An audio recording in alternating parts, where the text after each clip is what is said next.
Hello, Kardec Radio and Kardec Radio Facebook page. We are live streaming and live audio out to the Kardec Radio app. I want to welcome everybody to our program on this day, wonderful spring day in March here in the Northern Hemisphere, March 17th. We are at 4 p.m. Pacific, 7 p.m. Eastern, all time zones in between, and around the world. We truly have a worldwide audience. People come and say hi to me from all over the place. It's wonderful. So thank you for being part. Hello, Matthew.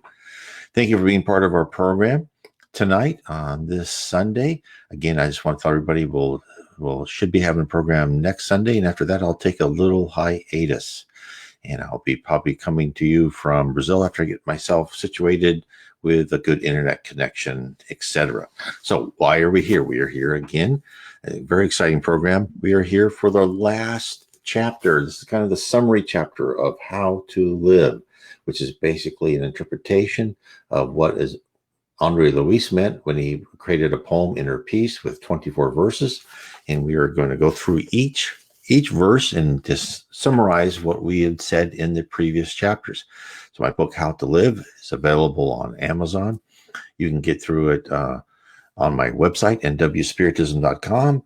Look at the right-hand navigation bar. You'll see that book right up on the top, and my other books. Of course, again, the main thing that we're here bringing to you information is because of Spiritism, all of Allan Kardec.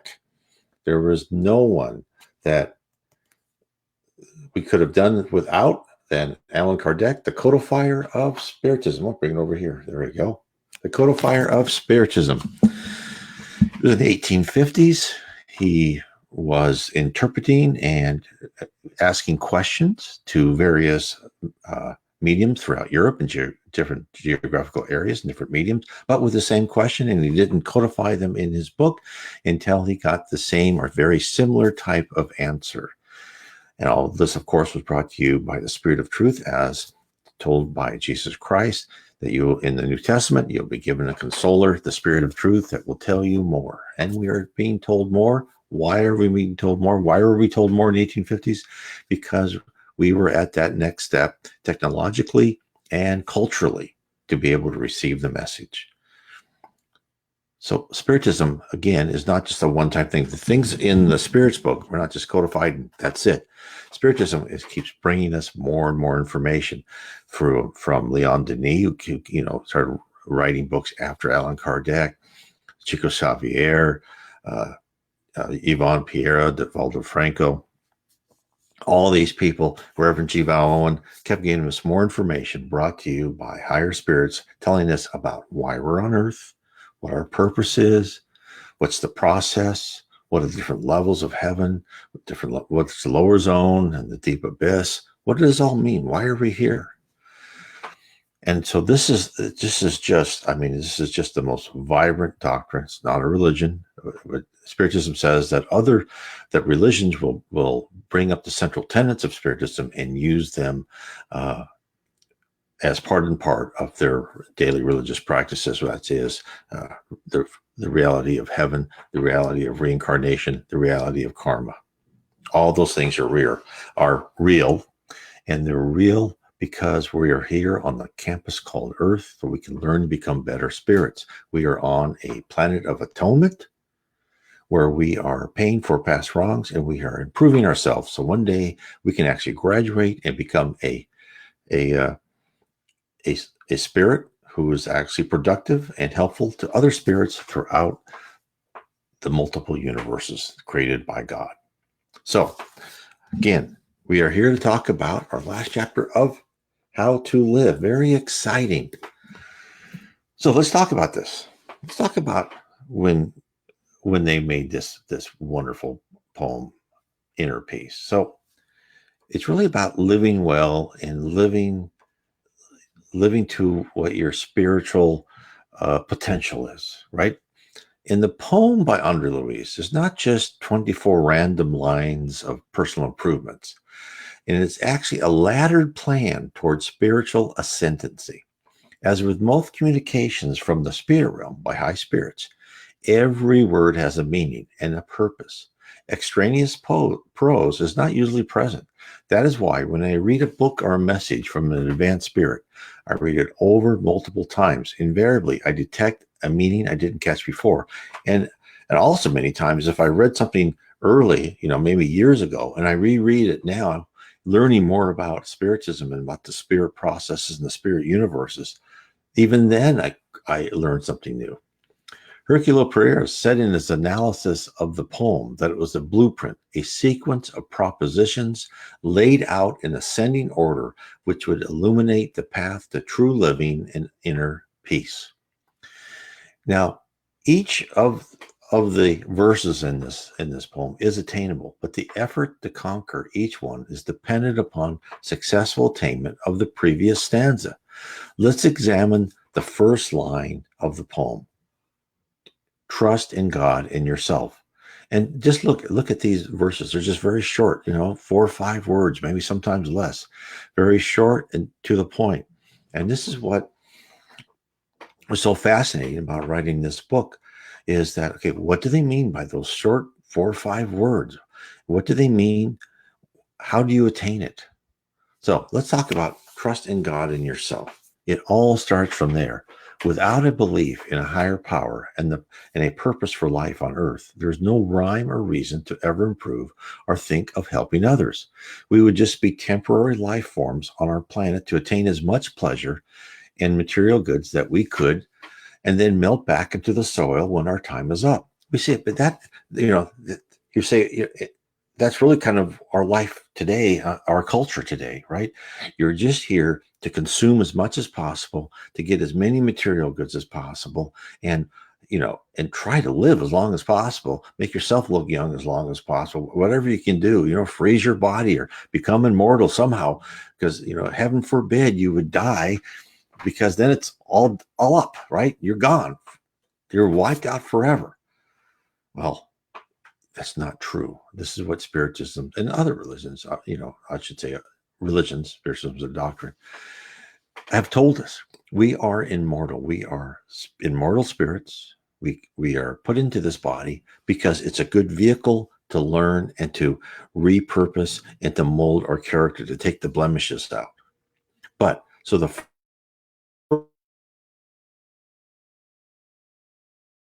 so many people trust in being like somebody else, getting that material good. And if you get that material good, your life's going to be good, right? If I have the same as that person on that reality show, or that really popular person in school, if I have the same, then I would have the same life. That's all so surface. It means nothing in our mortal lifespans. Having a car or a house in comparison to being billions of years old is absolutely nothing. You will outlive the sun. You'll outlive the earth. You'll outlive the solar system. It's our character that we're here to change. Now, in acknowledgement of a vast spirit universe which watches over us and guides us, changes everything. It changes everything from that culture of materialism, that culture of goods.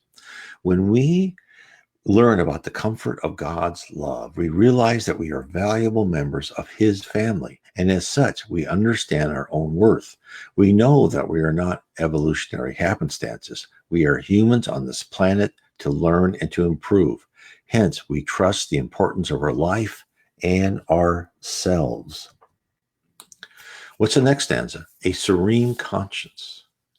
So with that as a base, trust in God and yourself, the next line is a serene conscience. Once a belief in the grand sequence of universes controlled by a supreme intelligence is grounded, one realizes there are a set of rules which guide behavior. These multi-universal laws are written into our conscience. If we listen attentively to our conscience, our life becomes tranquil, even in the face of external storms. The knowledge that we are following the precepts of love, charity, fraternity, as well as we are able, dampens down our anxieties. We all understand that the vast majority of stress is self-induced. Our stress is usually the result of doing something that we know is wrong, and our bodies react to the disruption of our inner harmony. That is so important to know. And, trusting God in yourself and having a clear, serene conscience sets the whole stage for everything next. Legions of people complain about debilitating diseases, autoimmune disorders, nervousness, aches and pains, which have no medical explanation, and bouts of deep depression as well, all of which have their start in the weakening of the body caused by tension. Numerous studies have shown that people who are spiritual and believe in a religion or a doctrine that guides us to understand that we are on earth under the watchful eyes of superior spirits are healthier than those who have no faith in a higher power. Hence, the acknowledgement of a moral authority that certain actions are reprehensible, such as stealing, murder, cruelty, wantonness, dishonesty, extreme selfishness, to many of you, are tenets placed above human law. The false theory of relative morality is destructive and only serves to delay the transition of our planet from a place of chaos and hate to our destiny toward a planet of love and support. Climbing the ladder to a plateau where paradise awaits takes human cooperation. It doesn't happen automatically. It's not like we serve our time and we get there. No, we all have to change. We have to remove the blemishes and replace them with, good character, good qualities, good habits, love, charity, honesty, fraternity. Where the village elders encourage the younger to live together in peace, and those who refuse to treat their fellow citizens with respect are requested to find other homes. That's what the spirit world does. You come here on earth, you cannot fit in. You keep cheating people, you keep lying, you keep showing destructive behavior. You'll go to another planet. You'll go back to another planet of atonement, or maybe even a primitive planet, so that you will learn what it's like and then help those other people, because you'll be more advanced than them. But you will then understand what it's like being in a place of chaos. And then you will change your attitude and then again start ascending. So we have to remember, the earth is a stage of transitions. Humans will self-select via their free will if they wish to expend the effort to acquire the characteristics of the good and participate in the evolution of our planet, or simply ride along and be sent to less advanced planets where they will, once again, be given opportunities for personal growth. So what's the next stanza? Time spent on productive matters. A deep and lasting faith and a commitment to adhere to universal laws of decency frees one to step outside their home into a beautiful garden of opportunities. Pursuits appear as colorful flowers as they are picked, never wither, but remain alive and vibrant within us. Each task that we set ourselves, whether our career, assisting others, providing love and comfort to our family, which is in concert with our faith and conscience, is edifying. Each effort is dedicated to good. It vests itself in our character and promotes our spiritual ascendancy. As we accumulate works of light and love, our spirit becomes brighter. When high spirits come to the earth plane, they detect the shine of our aura. They immediately comprehend that we are attempting to scale the great mountain towards spiritual purity, and lesser spirits understand that time spent to divert us is usually wasted. Spiritism notifies us that we live in a sea of spirits. They are all around us and will continue to be as long as we live on a planet of atonement. When the earth rises, it becomes a planet of regeneration. The errant spirits who inhabit the invisible plane around, above, and below us will be moved from earth and sent elsewhere. Hence, the whispering of counterproductive ideas into our minds will eventually vanish. People born and raised on a globe without constant temptation will be happier and more content with their lives, free of longing for that one more morsel of self-indulgence. Because that's where we live now, right?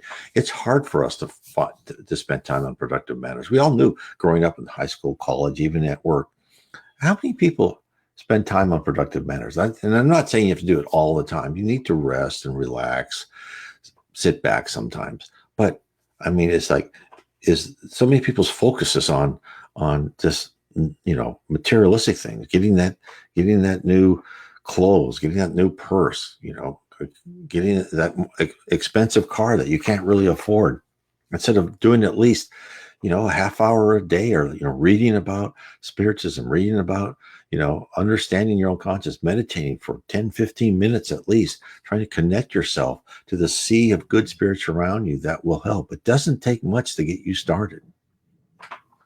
What's the next line? A constructive speech.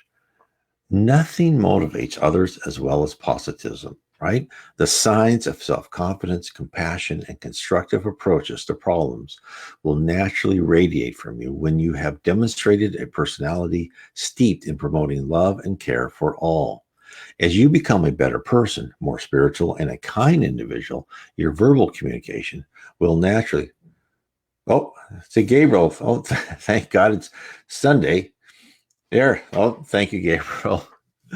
So I was saying, so if you're a positive person, you will actually start speaking to others much more with natural grace, right? And caring and understanding.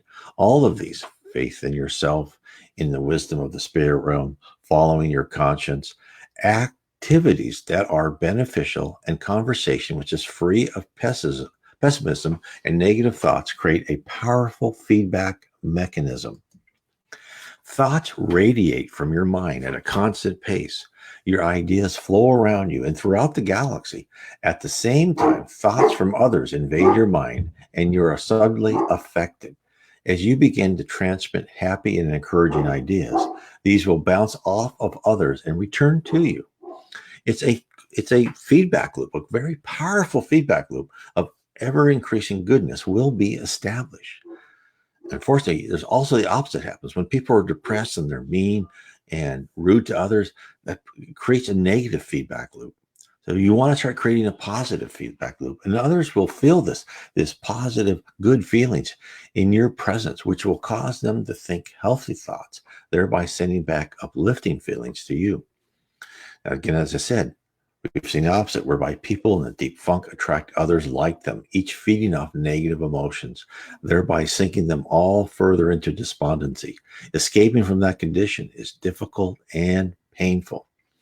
Whereas living in a bright and happy world of emotions allows one to step from small successes to larger ones in victory in life, all the while serving as a beacon of right living to others to emulate. And what's the next stanza? The next stanza, I'm going to take a drink real quick, is a prayer allied to work. This is so important. Being a force for good is wonderful, but to perform at peak effectiveness means that choices of direction should be accomplished in concert with our spirit benefactors. The need for interactive communication with our guardian angels can't be overstated. Now, that doesn't mean that you have to sit there and then, they dictate things to you and go, okay, what do I do today? That is like this look at, and I've written my book, The 7 Tenets of Spiritism, where I talk about how I've seen the signs and signals from spirit guardians. It doesn't need to be some, a commandments written on stone. You just look for the signs and signals. You meditate. You feel when you make a decision. You feel, okay, does that decision feel good? Do I feel stressful, or do I feel good? Even though it may not be good for me materialistically, but do I feel good about it? That's how you listen to your guardian angels and your spiritual mentors. Living and growing and being without spiritual guidance is being like a child without parents. We require, as do children, support, direction, sustenance, and love to continue our struggle to acquire as much valuable experience and wisdom as possible during our short stay in the physical plane. Unfortunately, the advice and care given to us by our spirit guardians are frequently ignored and missed altogether, as teenagers tend to dismiss the greater knowledge and love from their parents, whereas regular family meeting where parents and children exchange ideas freely, prayer and meditation serves to open a channel of communication to the other side. While you may not be aware of direction, inspiration given by superior angelic beings will guide you if your mind is open to light and love. What was once uncertain will become a purpose, and what was filled with anxiety will be replaced with calm and steadfastness. To paraphrase what the Buddha say, When we think right, we live right, we act right. And to ensure we act right, we should measure our inspiration to what our conscience tells us. And if the combination is found to be correct and emotionally pleasing, then we are on the right track. That is so important. If you can master that and just really measure everything against, is like, okay, I'm at work. Should I put this person down to make myself look better? And then think about that. And because I've done that before, I'll tell you that right now. And, you know, it says, Gabriel Foster, I've been studying spiritualism a lot and becoming a better person over time. But once in a while, I fear to be an annoying person. My wife wants to go to parties. She likes to drink and I don't. I know that's, yes, we've all done that. Yes. And look, you're not going to be, I can't believe how many times, Gabriel, that I've talked to people. People want to be perfect right away. I get so many things like that, and they get frustrated because they're not perfect. Look, you're not going to be perfect in this life, and you're not going to master everything in this one life. I'm not. I know that. I'm disappointed. There's still things I do that I shouldn't do. So, and then of course your wife has, she's probably not a spiritist by the way you say it. She wants to go to parties. So and you don't, but what's the harm of trying to go halfway with your wife and being with her at parties, letting her enjoy yourself? Look, we're here to help others in this life, right? And some of it is just you by being and how you act at the parties and how people see you act at parties, right? You don't get drunk, you don't gossip about other people. But if they do, you try to say something positive about the person they're trying to say something negative. Just by seeing that behavior, you are actually doing great spiritual work, and you are learning through a habit of trying to go against the tide, right? Of people, because I know I've done the same thing. People start piling on like, oh, this person's a jerk or whatever, and then of course, then you've got an example of how that person was a jerk. If you can go to those places with your wife and practice saying, well, no, this person did something good, right? If you can practice that, and then drink in moderation, right? If you can practice that, that's good for you. So look at those. That's one of the things really I've just within the last couple of years, I've seen like things, oh, I don't want to do that. I'm trying to look at them as opportunities to instill habits in practice. So anyway, but I'm sure you know best what you need to do. Don't necessarily believe what I say, because within your own conscious, examine it. But we are here to help our wives, help our children, our parents, whoever we can. So if you can just be an example of one of these places, that might be good for you. But I understand how you feel. It's not easy.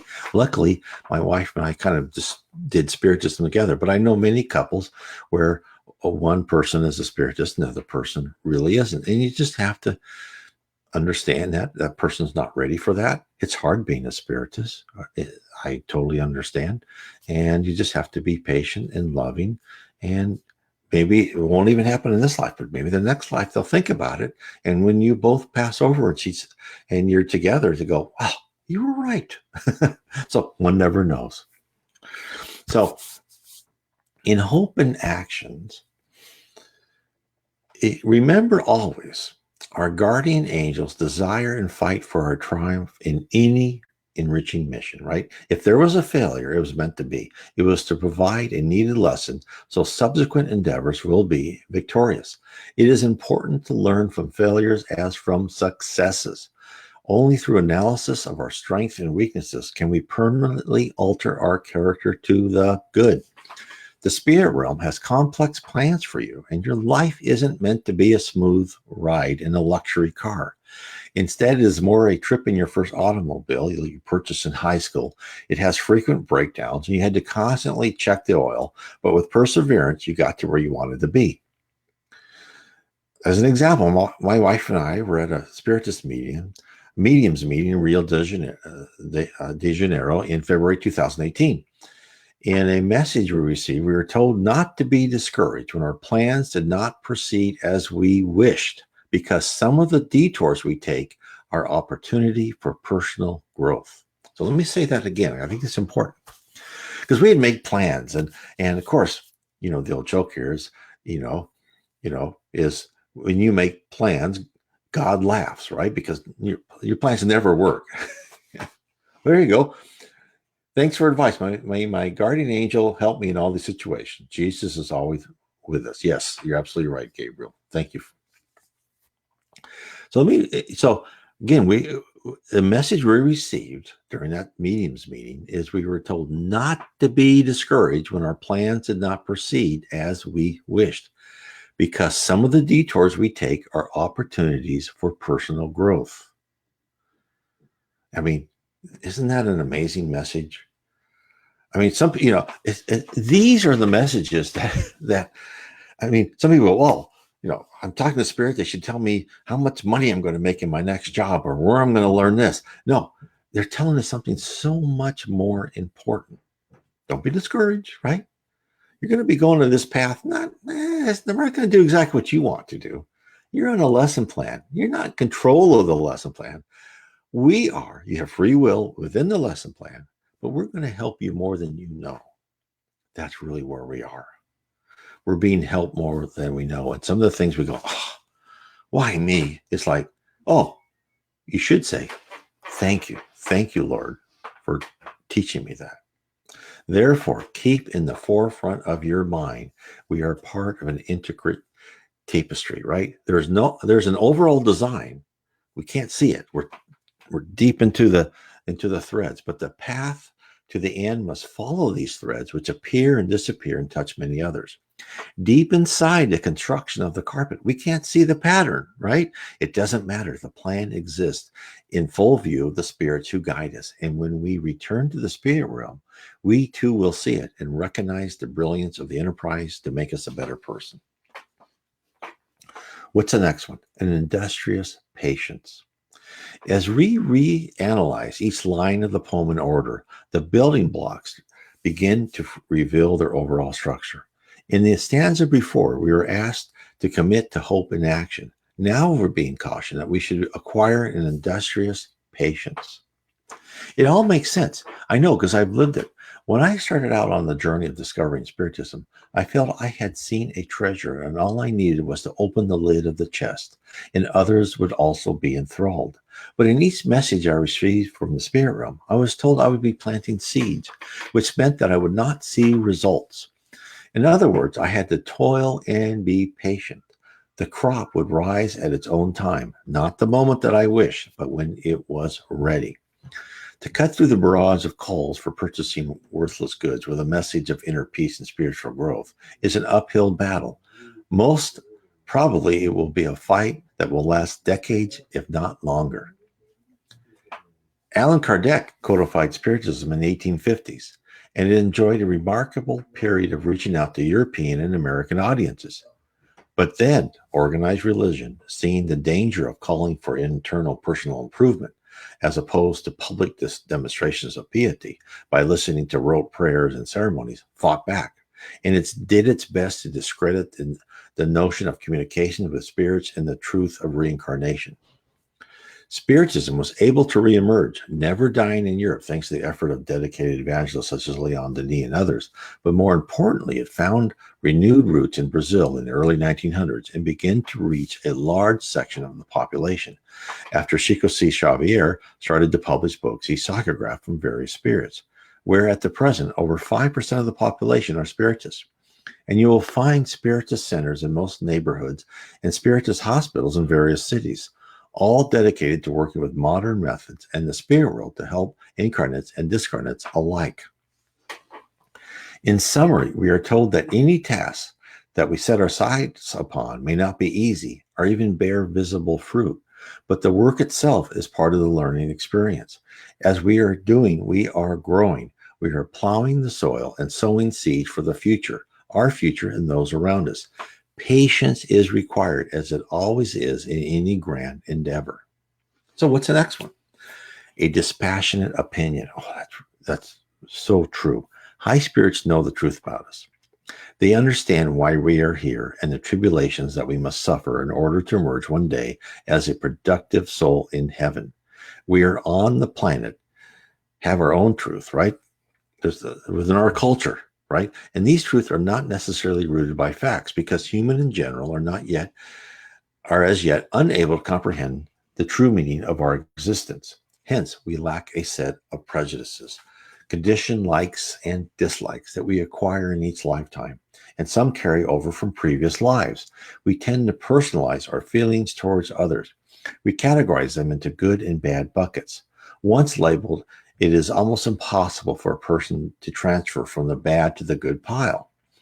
Spiritism, in the revelation of the plurality of lives, should destroy this preconception of people according to our own measuring system. Instead, we need to recognize that there are different levels of maturity of spirits, and that we, who think we are civilized and wonderful, should step back and realize that we too have been primitive, stealing, robbing, lying, taking advantage of our fellow man, the whole gambit of abhorrent behavior. We've been guilty of everything in the past, and only via repeated trials have we emerged to the person we are now. Therefore, when examining a person's life and their deeds, don't measure it against one lifetime, but think of the arc of lives, where they have been, where they are now, and what lessons could be waiting for them in the future. Only then can one form a dispassionate opinion. The micro-analysis can be used for greater situation. The spirit world has enabled entire civilizations to rise and fall. They have promoted one race over another and then unleashed destructive fury to rebalance the scales. All is in flux because everything is in constant motion, a forward path of learning. Don't be intellectually or emotionally too attached to a set of abstract notions on earth.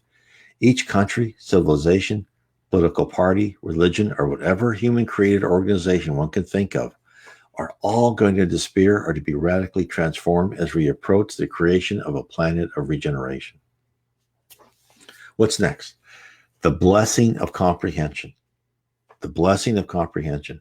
Mental preparation, a positive attitude, work, a plan, patience, and objective analysis are all keystones to growth, personal and professional. Next is the mortar which holds together the foundation for improvement, understanding, comprehension. Learning and spitting the information back out is something every successful student acquires. Spiritism starts out like that for many. One reads doctrine, watches video, dives deeper into the books by Chico Xavier and other mediums. The truth of multiple lives become clear. The predetermination of trials for each one of us is recognized. Intellectually, these processes of the spirit realm and how they guide our existence become logical and part of our thinking. When we examine a person, their circumstances, and their life in general, we can detect the hand of the spirit realm and the effects of previous histories. But eventually, after much study and meditation, an added dimension occurs. One begins to feel, along with an intellectual clarity. It's both. That's what wisdom is, right? Good feeling and intellectual thinking. No longer is a person analyzed like a rat in a laboratory experiment, but you analyze them as a beloved spirit, a soul whose defects are caused by ignorance, a lack of spiritual maturity. This is the real start of wisdom, knowledge, emotion, empathy combined, which puts one at a new level of comprehension. It is the seeing of a person through the eyes of the spirit realm, not as a person to be disregarded or to be forcibly altered and freed of their bad habits, but as a person of potential, an object of love. A sculpture of beauty trapped inside a slab of marble. This is how we are seen by the spirit realm. Each splinter of rock is removed with the utmost care in anticipation of the next chisel strike. Extensive planning is required to finally reveal, after millennia, a pure spirit, one that is utmost pristine in thought, but will still retain their unique personality. Oh, good, Matthew, I downloaded some of Chico's books on my phone. Right now, trying to finish Heaven and Hell by Kardec. Yes, that's a really interesting book. And it's great. So, yes, you can download these, and a lot of them are in PDF. So, good job, Matthew. What's the next verse? A participation in everyone's progress. With comprehension of the real world around us. Oh, before I forget, you can also download the Spirits book. I have the Spirits book on my phone, too. and I forgot how you search for that app, but it actually lets you jump around in different chapters and look for key phrases. So I did find out there's also an app for that on the iPhone. I'm sure it's probably on the Android phone too. So participation in everyone's progress. So with the comprehension of the real world around us, not the world of illusion that is pushed onto us by those who wish to profit at every turn on everything we do and every click we make, there comes a time when we are able to visualize the stunningly complex intersectionality of each human being. Every small and large, insignificant and significant encounter each of us has with others is mainly scripted in advance. Hence, we understand that when we are touched by the life of another, we should take interest. Our interest should be one of that determines the best opportunity for self-growth for the person within our sphere of influence, not the best method to teach them a lesson, but the optimal scheme to supply that person with tools to use in the future. Heuristics, the art of problem solving via a variety of approaches depending upon the circumstances. This is one of the main components that we are expected to master during our multiple sojourns on Earth, and we should experiment with our fellow humans. Hence, we should painstakingly review how we are able to assist each person, so they too will be able to analyze their circumstances and self-correct any faults they deem necessary. I repeat, it is not our job to be judge and jury. The individual will accomplish this over time. It is our task to facilitate the lesson plan imposed upon them by the spirit realm. The next verse, just 3 words, a compassionate attitude. And the formation of our approach to others, we must place to the forefront compassion. True consideration is to help without making the receiver suffer mentally or physically. It is assistance based upon the knowledge that we all have, being where that person we are helping is presently in one life or another. We've all been primitive spirits fighting for survival and thoroughly selfish. Guidance without judgment. That doesn't mean we can't analyze the faults of the person or mentally list the wrongful deeds they have committed. Only that we reserve our harsh statements and prescriptions for a time when the person is open to suggestion, and then act more like a coach than a law enforcement officer. We should strive to never make the person feel inadequate or small. They too are wanderers set upon a journey of self-improvement and destined to become perfect spirits to one day. Hence, instead of forcing a person onto a path, we should point out the benefits of the following the better road ahead. Let them make the decision. After all, a wrong choice may be more beneficial in the long run than choosing the correct answer. The next stanza, only 4 words, truth enlightened by love. If you've been able to conquer the previous 11 steps and have arrived at a level of wisdom balanced by knowledge, compassion, with a deeply set foundation stone in the certainty of our immortality and the love of the Supreme Being for all souls, then you've reached a mighty plateau. Truth sounds so easy to decipher, but as long as we are wrapped within our human body and all of its frailties, the illusions we construct to satisfy our ego blind us to reality.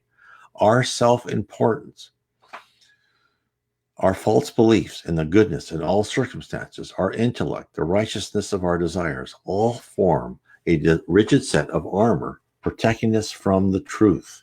Chico Xavier, who was by all accounts a very humble man, a medium who psychographed more than 450 books, yet he lived a very simple life.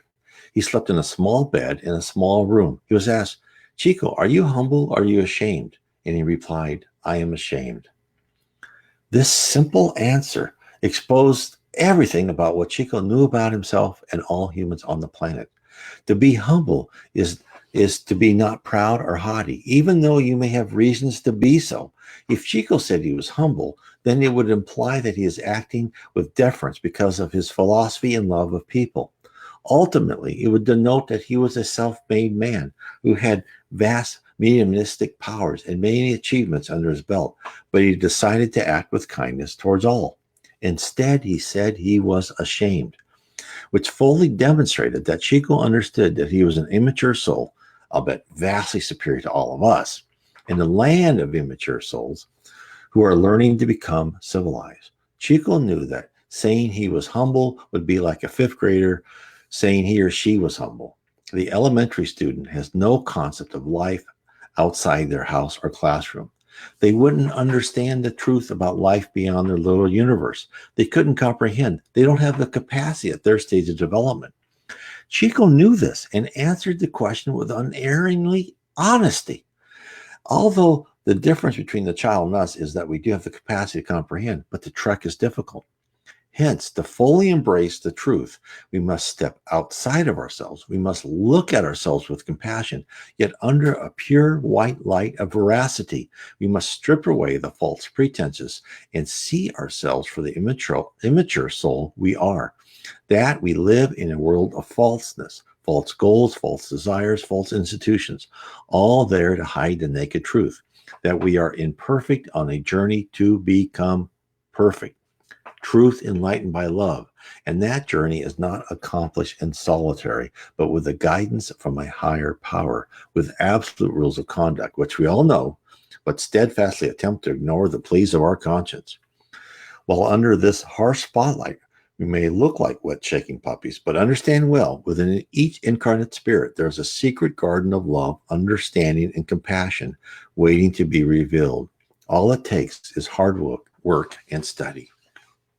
Okay, so I've gone through 12 of the stanzas of the 24 stanzas. So I think, and we've used up most of our time. So I will stop there and I will finish this from my book, How to Live, Inner Peace Through Spiritism. Of course, you can get that on my site, nwspiritism.com, or you can look it up on Amazon and click on the link. You can get it in Kindle or in paperback. And of course, don't forget, as Matthew's done, and otherwise, there's lots of books that are available on PDF. So all of Allan Kardec's books are available in PDF. And like you said, Heaven and Hell, very interesting. They write about spirits who say, okay, this is what I've exposed, what I've learned in heaven. This is why I'm in. And of course, in spiritism, there's no hell. There's a temporary where your attitude has changed. It's a very interesting book. I recommend it to everybody to read. Again, please share this Facebook streaming. I will also save it and put it on the YouTube and the BitChute channel. Again, you can see connections, links to subscribe to my YouTube channel, to look at my YouTube channel on the right-hand navigation bar. Please tell your friends.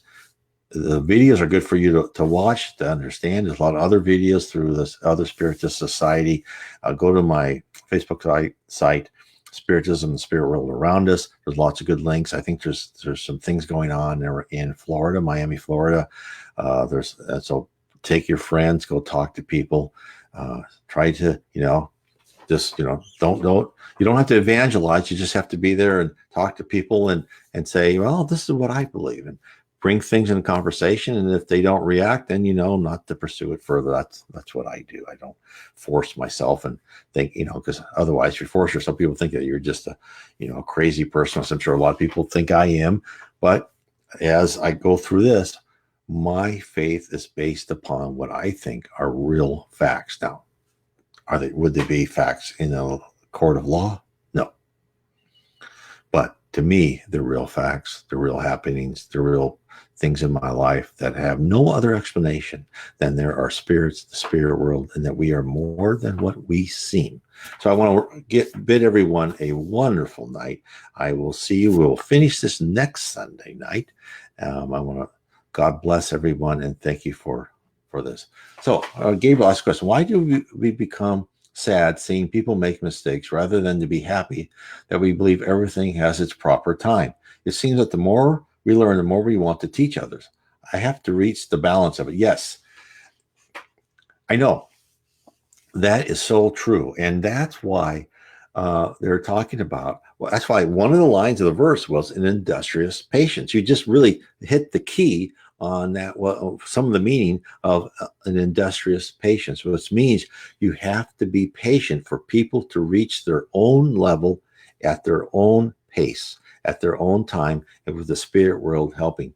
You can't necessarily force people along, especially those you love. And I understand, how you're speaking is you can't make them see the light, right? You can't force someone to internalize something. And it's best just to help as you can and be patient. And again, as I said, it may not be this life. It may be the next life or the next one after that.